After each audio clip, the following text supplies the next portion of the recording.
Hello everyone at magandang gabi sa lahat ng aking followers and FB friends. And for today's video, magluluto tayo ng utan bisaya at prinitong isda. Hindi yan malinis. Bukasan mo yan.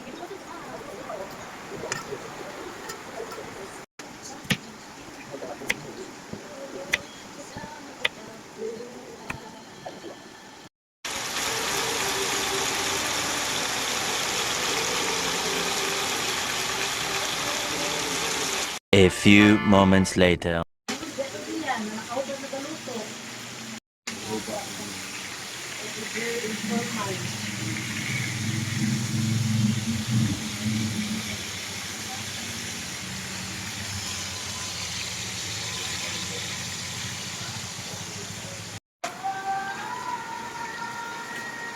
Mataba kasi yung isda, kaya hindi pwedeng na kasi kung dyan, talagang matagal yan.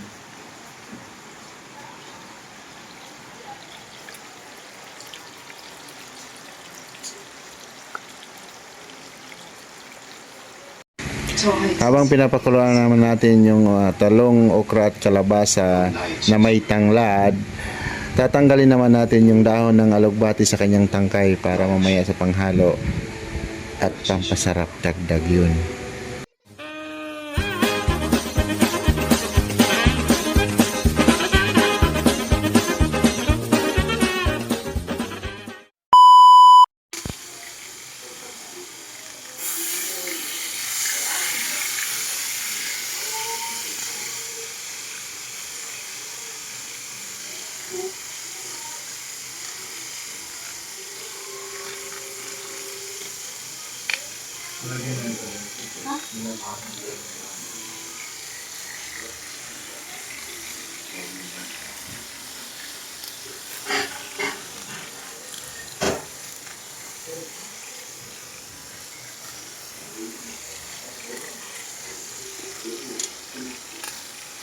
Baliktad ba di? Yung ulo.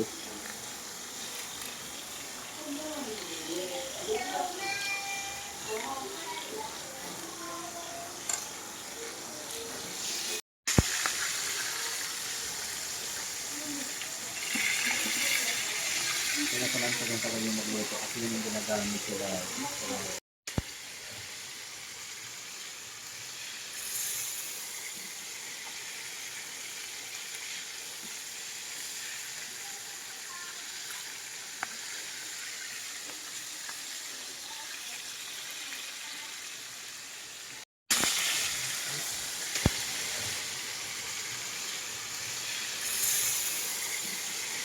Ito yung panghalo dyan sa utan bisaya.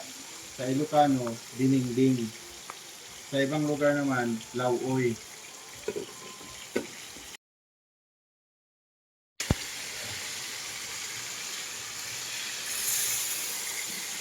Masarap ito, lalo na sa tanghalian o sa gabi.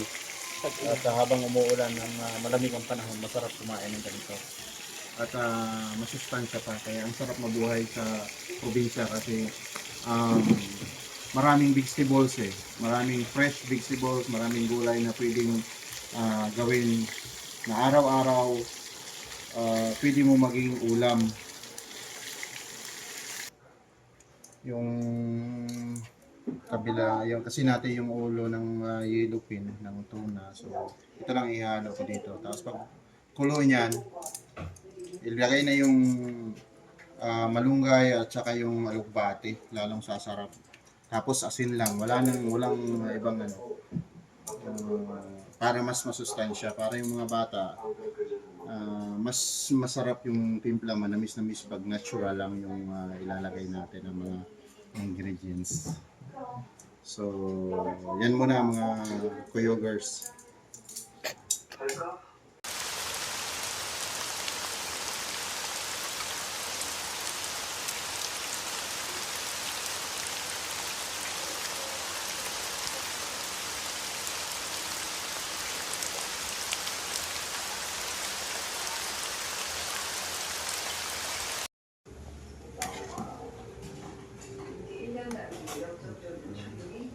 Malapit na. Yung gabi. Ano ba ito? Okay na to.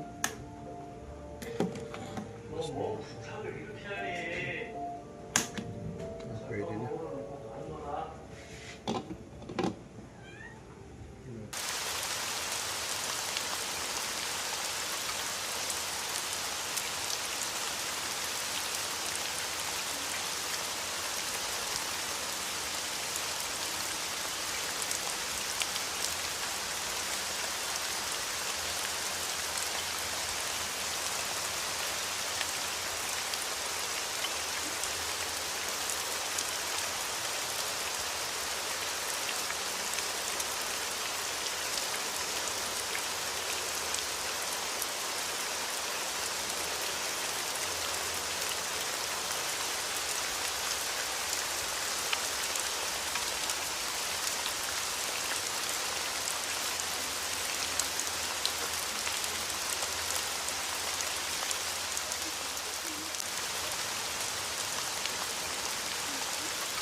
Dito, pwede ko nang ilagay yung ah,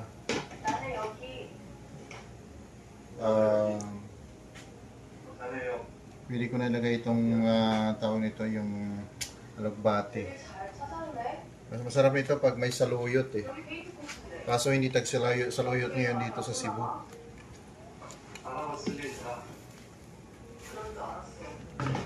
Tapos itong malunggay.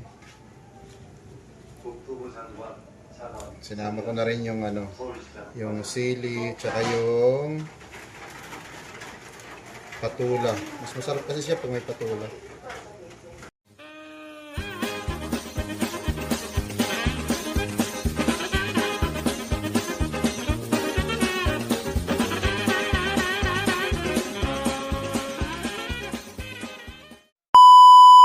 Kaya yung malunggay, hindi kami nauubusan ng dapat may tanim talaga. Kasi nung nasa Manila ako, natuto kong kumain ng bunga ng malunggay. Masarap.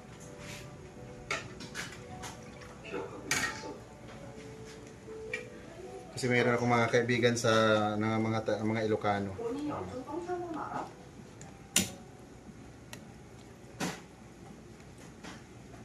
Tapos dito, pakukuluin lang ng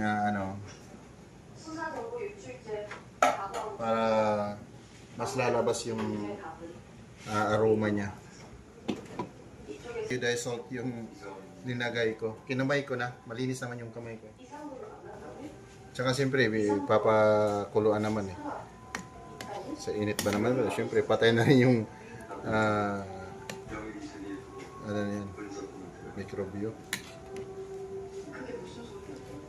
Ito, pwede na. Malapit na. Tikman ko kung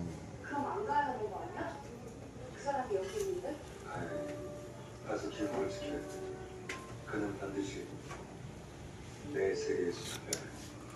Talagang pinakagusto ko yung 그래서 나를 두고 가는 거야. natural lang talaga na 최악의 경우 sarap.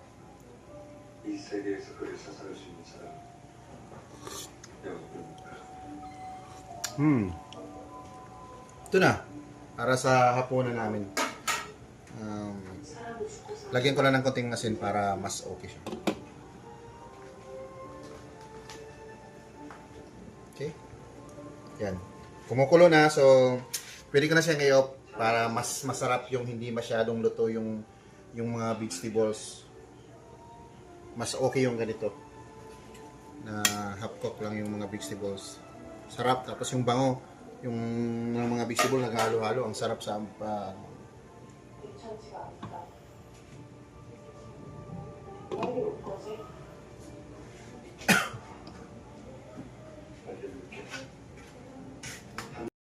O, diba? Pati yung pusa na banguhan.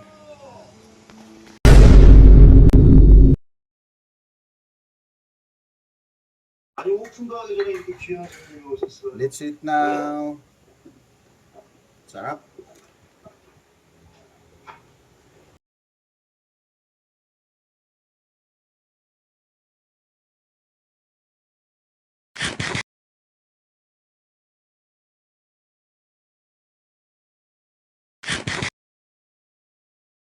Ano yan? Sarap. 근데 Tap. 그러니까 Prinito na isda.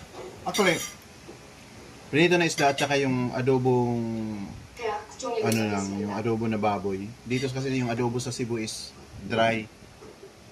Parang bagnit sa Ilocos ba. Kaya pag yun ang pinare sa Otan Bisaya, naku, taob ang kaldero. Kain tayo, mga viewers. 그럼. 안녕하세요, 세아. 어서 오세요.